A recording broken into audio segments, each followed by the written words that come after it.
की बड़ी खबर आपको बता दें, बाबा सिद्दीकी हत्याकांड से जुड़ी बड़ी खबर सामने आ रही है। बाबा सिद्दीकी हत्याकांड से जुड़ी बड़ी खबर आपको बता दें, उत्तर प्रदेश से 4 और गिरफ्तारी हुई है। उत्तर प्रदेश के एडीजी एलओ अमिताभ यश ने बयान दिया है। मुख्य शूटर शिव कुमार समेत 4 आरोपी गिरफ्तार किए गए हैं। बहराइच के रास्ते नेपाल भागने की फिराक में थे आरोपी। शुभम लोनकर ने स्नैपचैट पर अनमोल बिश्नोई से बातचीत की थी। लोनकर ने शिव कुमार को हथियार और पैसा दिया। ये बड़ी खबर आपको बता रहे हैं। मुख्य शूटर शिव कुमार समेत 4 आरोपी गिरफ्तार किए गए हैं। देश एवं क्राइम ब्रांच मुंबई द्वारा मुंबई के बाबा सिद्दीकी हत्याकांड के मुख्य शूटर शिव कुमार गौतम और शिवा सहित 4 अन्य अभियुक्त को जनपद बहराइच के नानपारा क्षेत्र से गिरफ्तार किया गया है। अभियुक्तों से पूछताछ व अभिसूचना संकलन से ज्ञात हुआ कि मुख्य शूटर शिव कुमार एवं पूर्व में गिरफ्तार शूटर धर्मराज कश्यप एक ही गांव के निवासी हैं। शुभम लोनकर, जो इनके दुकान के पास स्क्रैप की दुकान करता है, के माध्यम से स्नैपचैट पर अनमोल बिश्नोई से बात हुई। स्नैपचैट पर लॉरेंस बिश्नोई के भाई अनमोल बिश्नोई से वार्ता के दौरान बाबा सिद्दीकी की हत्या की योजना बनाई गई थी। महाराष्ट्र निवासी शुभम लोनकर व जालंधर निवासी मोहम्मद यासीन अख्तर घटना के दौरान शूटरों के हैंडलर्स थे, जिनके द्वारा बाबा सिद्दीकी की लोकेशन, असलहे व अन्य लॉजिस्टिक्स उपलब्ध कराया गया था। प्रकरण में अग्रिम विधिक कार्रवाई मुंबई पुलिस द्वारा की जा रही है।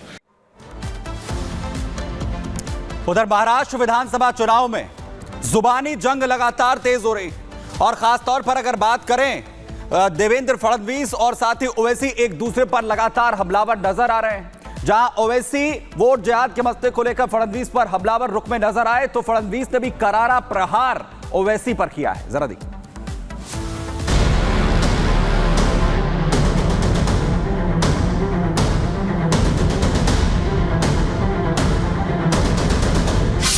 ओवैसी भड़काएंगे, जीत पाएंगे। सुनो देवेंद्र फडणवीस, तुमने कई एमएलएस को खरीद लिया, चोरी कर ली, तो तुमको क्या बोला जाए? डाकू बोला जाए या चोर बोला जाए? भाईजान पर भाऊ का वार। ये रजाकारों के वंशज है, जिन रजाकारों ने हमारे तमाम मराठवाड़ा के लोगों पर अत्याचार किए। सियासी लड़ाई धर्म युद्ध पर आई।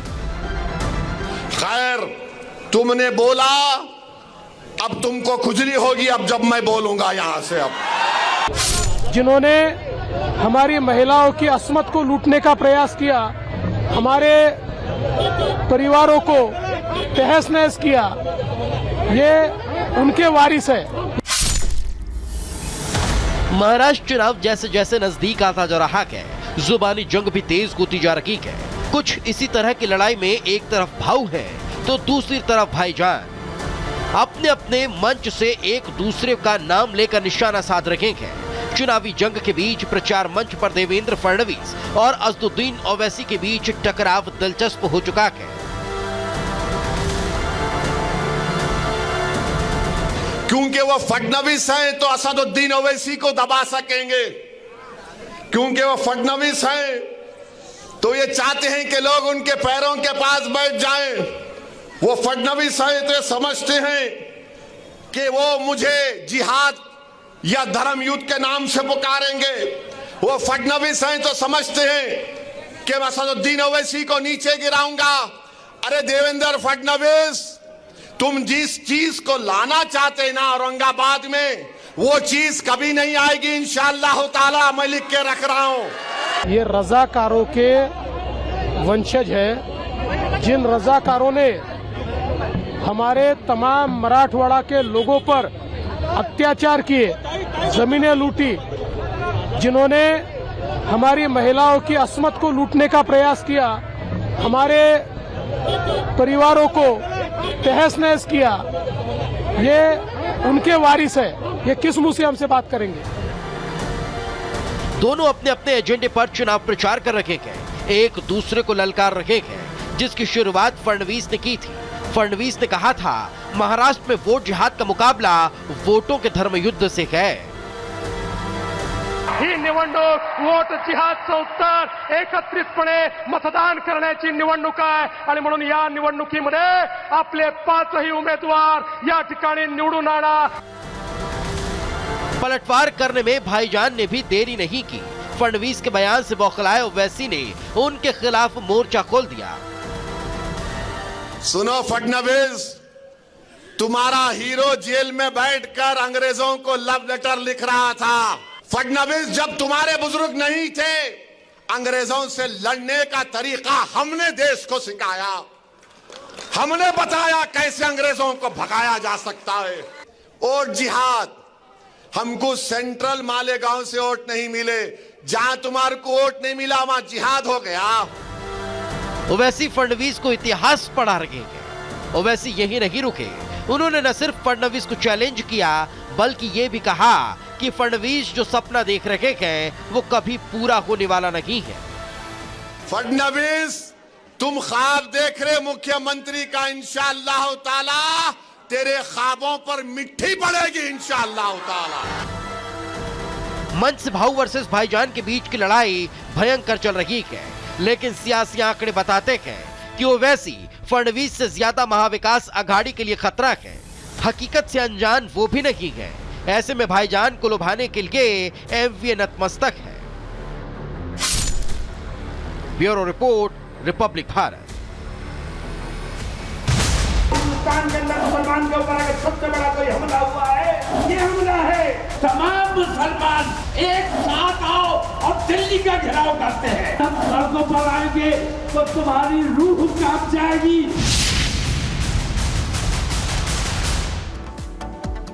जयपुर में वक्फ बोर्ड के खिलाफ एक सभा का आयोजन किया गया और इस सभा में तमाम मुस्लिमों को इकट्ठे करके उनको भड़काने की कोशिश की गई। और ये प्रयास किया किसने? तौकीर रजा समेत तमाम उन लोगों ने जो सभी को एक साथ लेकर चलने की नसीहत देते हैं और संदेश देने की कोशिश करते हैं। लेकिन अब जो तस्वीर सामने आई है जयपुर से, उससे एक बात तो साफ हो गई है कि ये सरकार के खिलाफ तो मोर्चा खोलना चाहते हैं, सरकार की नींव हिलाने की धमकी तो दे ही रहे हैं, लेकिन साथ ही साथ वक्फ बिल को लेकर लोगों को भड़काने का प्रयास भी कर रहे हैं। रिपोर्ट देखिए।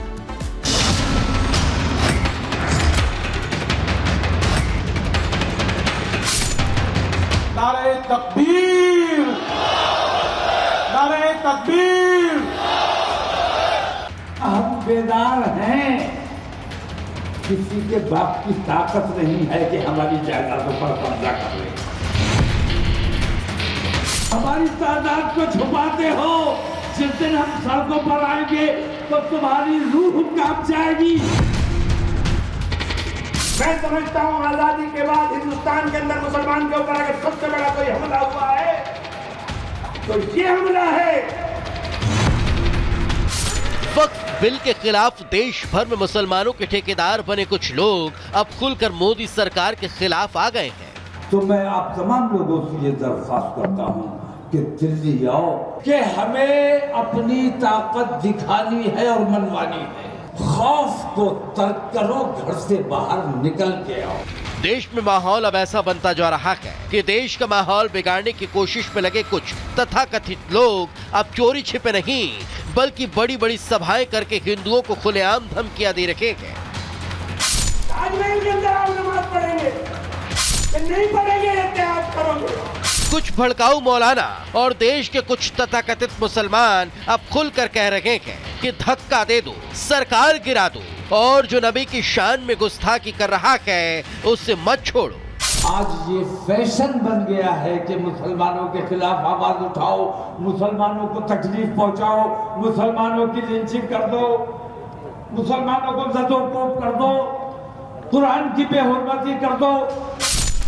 अब तो साफ साफ दिख रहा है कि वक्फ संशोधन विधेयक तो सिर्फ बहाना है, असली मकसद तो मोदी सरकार को हिलाना है। वक्फ सिर्फ बहाना है, मकसद तो मोदी को सत्ता से हटाना है। और वक्फ तो सिर्फ बहाना है, मकसद तो नीतीश कुमार चंद्रबाबू नायडू को साथ लाकर गठबंधन तोड़वाना है। इस कानून के जरिए मुल्क के अंदर अफरा तफरी का माहौल पैदा करना चाहते हैं। इसलिए आप लोगों से कहना चाहता हूं, बेदार होने की जरूरत है।